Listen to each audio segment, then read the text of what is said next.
tout le monde, j'espère que vous allez bien. Donc je reviens pour la petite vidéo tuto pour apprendre à faire une guirlande de fanion en tissu.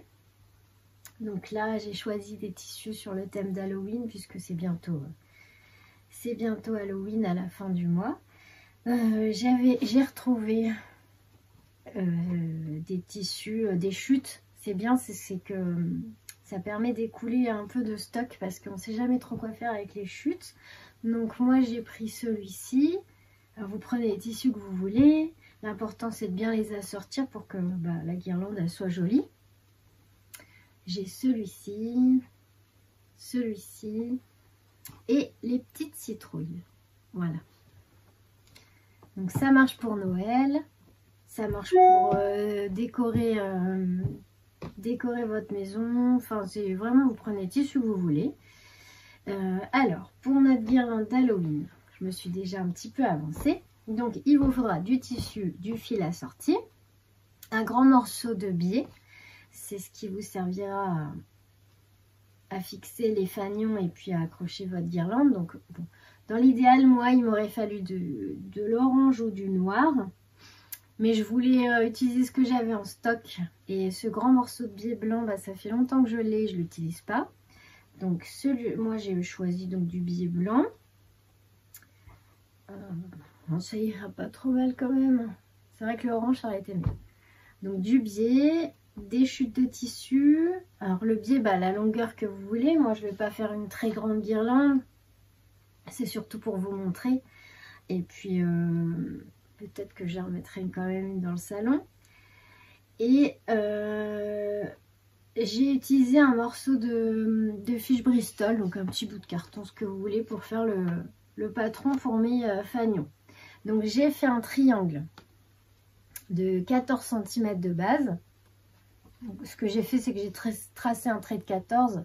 J'ai pris le milieu et avec mon équerre, j'ai tracé un trait perpendiculaire de 15 cm pour avoir un triangle de hauteur 15 et de base 14. Et comme ça m'évite de remesurer sur chaque tissu. Pour les triangles, j'ai juste à poser ma petite fiche et à tracer autour. Et comme ça, je vais venir découper mes petits triangles. Donc pour chaque fanion, il faut 2 tissus. Donc moi, j'en ai déjà découpé quelques-uns. Alors, donc je vais avoir 2 tissus par fanion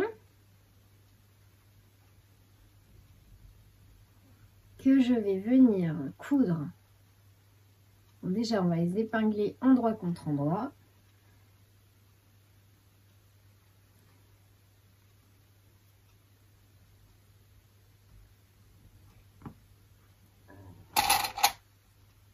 Alors moi j'aime bien les petites pinces. Après si vous préférez les épingles, il n'y a pas de souci. Alors ce qui va être important dans ces petits fanions, c'est la pointe en fait. Pour avoir une jolie pointe.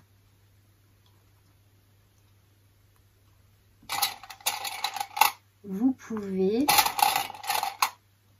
alors faire un petit repère. Je prends ma règle.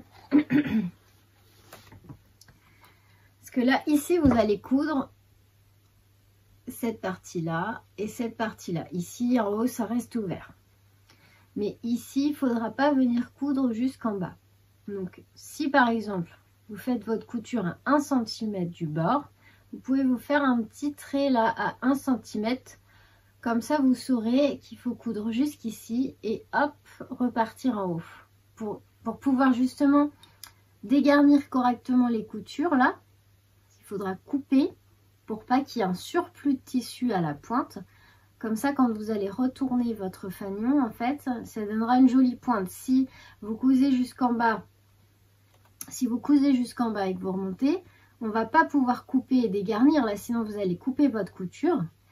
Et en retournant, il va y avoir un surplus de tissu et la pointe va pas être jolie. Donc je vous invite à vous mettre un repère si vous voulez. Donc moi en général, je ne coupe pas 1 cm, j'utilise le bord de mon pied de biche, ça fait 7 mm à peu près. Donc je vais me mettre un petit point au milieu, là à 7. Voilà. Donc j'ai fait mon point là. Et je sais que je vais coudre à 7 mm du bord jusque là. Je m'arrête là et je vais remonter. Voilà. Donc je vous laisse découper vos tissus. Autant de tissu que nécessaire. Hein. Tout dépend de la longueur de votre guirlande. Donc moi j'ai déjà découpé celui-là. J'ai découpé cela. 2 fois celui-ci. Et 2 fois les citrouilles. Donc, on assemble tout. Hop, je répète. Donc, endroit contre endroit. On met bien les épingles partout. On fait son petit repère pour la pointe. Et on fait sa couture à 1 cm ou 7 mm, comme vous voulez, du bord jusqu'en bas. Et on remonte, et c'est pas la peine de coudre en haut, puisque déjà c'est par là qu'on va retourner le fanion. Excusez-moi, j'ai toujours envie d'éternuer à chaque fois que je filme. Donc je disais, on épingle. On va prendre celui-là. On épingle, on coud les deux côtés, là. On s'arrête bien à 1 cm ou 7 mm selon votre marge de couture. Et on se retrouve juste après, comme ça je vous montre où il faut couper. On retourne, on repasse.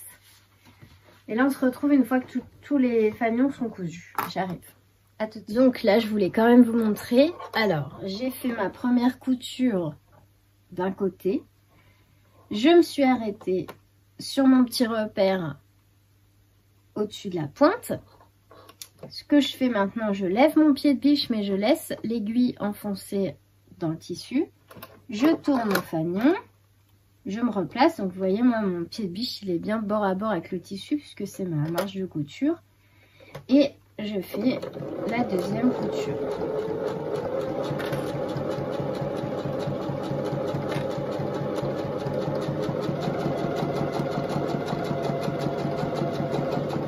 Voilà, un petit point d'arrêt. Et le fanion est cousu. Donc, ici, je me suis bien arrêtée au niveau de mon repère. Et maintenant, il va falloir dégarnir les marges de couture. Pour ça, on prend un petit ciseau. Et en fait, on va venir, j'espère que vous voyez bien, on va venir couper à 2 mm là de la couture. Hop, sans couper le fil bien sûr, pour dégarnir le plus possible, là. Et ensuite, alors, j'enlève toujours aussi une partie des marges de couture là, en trop. Ça sert à rien. Et hop, ça fait plus joli après une fois qu'on aura retourné le petit fanion.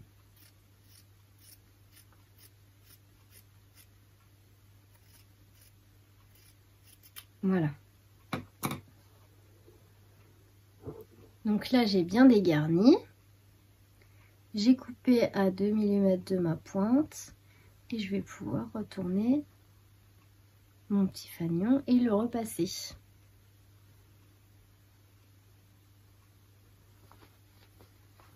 Alors, pour retourner la pointe, que c'est pas facile d'aller jusqu'au bout avec les doigts, moi je me sers souvent de mon petit crayon Critérium, mais sans la pointe de sortie. Et puis il faut faire doucement pour pas le trouer. Et voilà, on pousse tout doucement. Hop.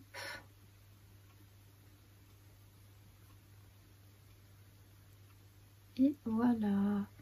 Et on a une jolie pointe.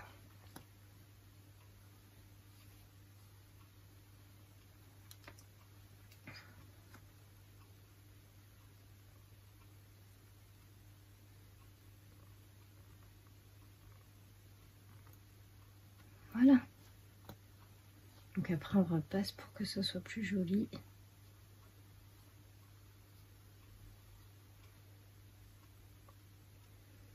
Donc je vous laisse faire les autres, je vais repasser celui-ci et on se retrouve après, comme ça je vous montre comment on les assemble sur le biais. Alors voilà, tous les petits fanions sont cousus, repassés. Donc, normalement vous obtenez des petits triangles comme ça. Donc moi j'en ai fait 4, j'en ai fait 7. Alors vous voyez les pointes, voilà, c'est bien propre.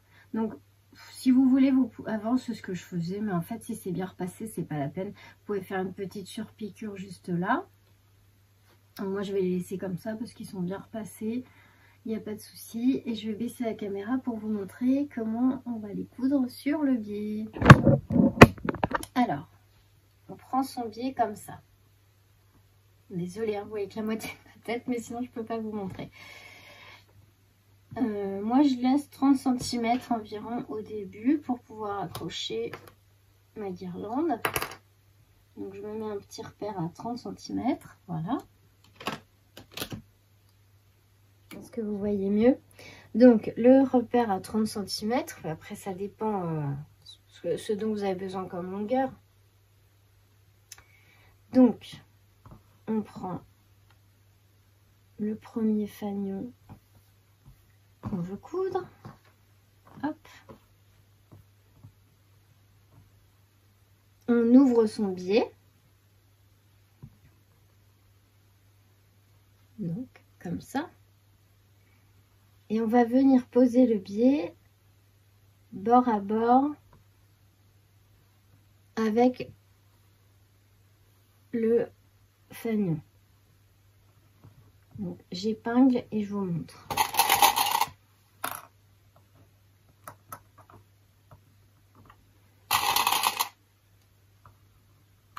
Alors voilà. Donc j'ai ouvert mon biais et je l'ai posé endroit contre endroit avec le petit triangle de tissu. Et en fait, donc vous voyez, ça, on va venir coudre sur la pliure. Sur la pliure, là, ici, le trait qui est marqué, la pliure du biais. Alors, vous pouvez faire tout en même temps ou les coudre un par un. Par exemple, moi, je vais mettre l'autre à côté. Comme ça, je vais faire les coutures en même temps. J'en coudre 2 à la fois. Donc, je fais pareil. Je mets mon biais bord à bord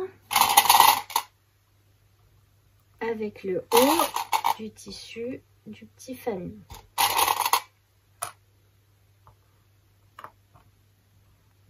Voilà, je vais déjà en coudre 2 et je viens coudre sur la pliure là ici du biais.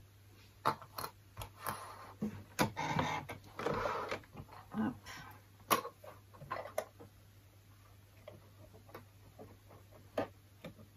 Bien sur la ligne. Hop. Toujours un petit point d'arrêt. Et on est parti, on coud bien droit sur le trait de pliure.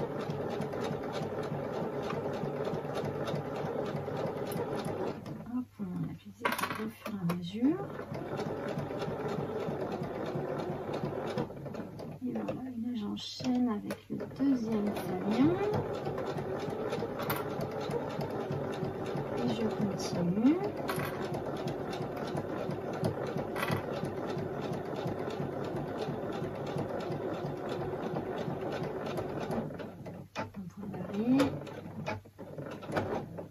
Je vais venir positionner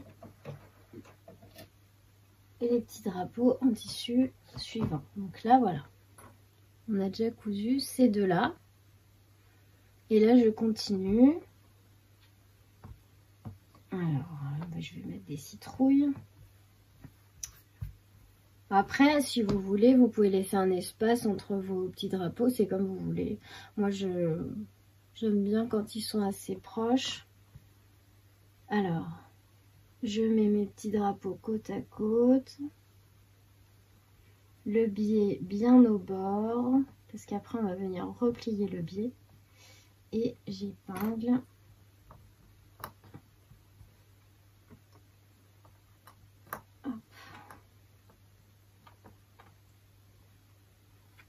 Voilà. Et je vais venir faire une couture donc sur la ligne de pliure du haut. Voilà, donc vous avez compris le principe. Je vous laisse coudre tous vos petits fanions sur le biais et on se retrouve juste après. À tout de suite. Donc voilà. Tous les petits drapeaux sont cousus au biais. Voilà ce que ça donne.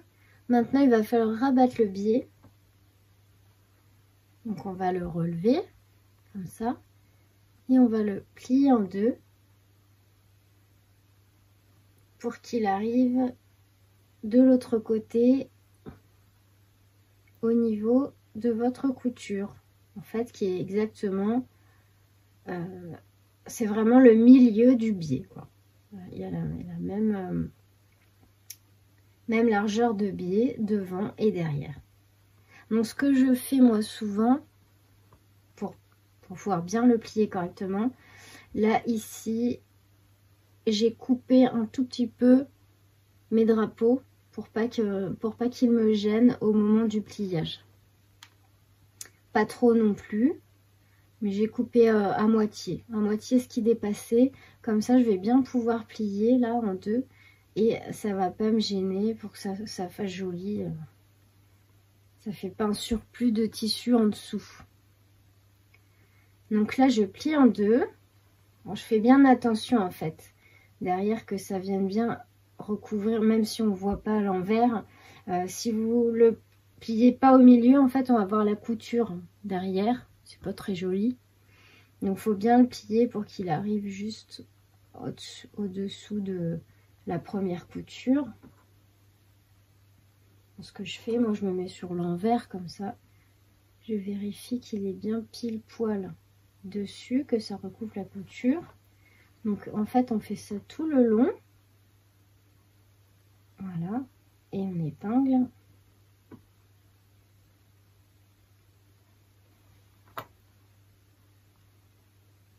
Voilà, je plie en deux.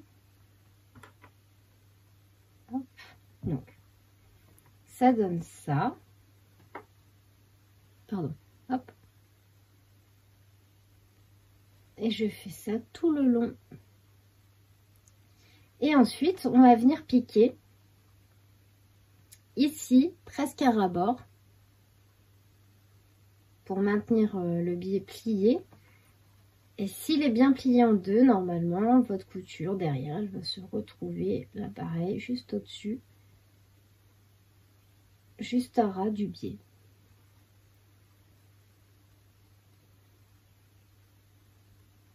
Voilà, je vous laisse épingler, plier le biais en deux, épingler et faire votre couture là, juste à 2 mm, on va dire, au-dessus du bord du biais. À tout de suite. Et voilà, alors, le biais est cousu. Et si c'est fait proprement, normalement, vous pouvez même mettre la guirlande aussi bien dans un sens que dans l'autre, puisque vous voyez, ici, bah, on ne voit pas la première couture. Voilà, et moi je couds mon biais donc jusqu'au bout. Hop. Attendez, je vais pas couper le fil du bout. Hop. Je couds le biais jusqu'au bout, comme ça, bah, ça me fait un lien pour me permettre d'accrocher la guirlande. Alors, voilà, et puis bah, on peut faire la même chose pour Noël. Moi j'aimerais bien en faire une en Liberty pour mettre dans ma chambre. C'est voilà, une déco maison, vite fait. Moi ça m'a permis d'utiliser mes chutes de tissu. Et j'espère que je vous ai bien expliqué, tout a été clair parce que c'est le premier tuto vidéo que je fais comme ça, sans vraiment avoir pris de notes, parce que c'est vrai que c'est une guirlande que j'ai l'habitude de faire. Donc si jamais il y a des des étapes où j'ai pas assez bien expliqué. Surtout, n'hésitez pas à m'en faire part, je corrigerai. Et puis voilà, donc petite guirlande d'Halloween, tuto offert. Pour vous remercier pour tous vos mots gentils, vos encouragements, vos pouces sous mes vidéos, mes podcasts YouTube. Merci tout plein et je vous dis à très vite en vidéo. À bientôt.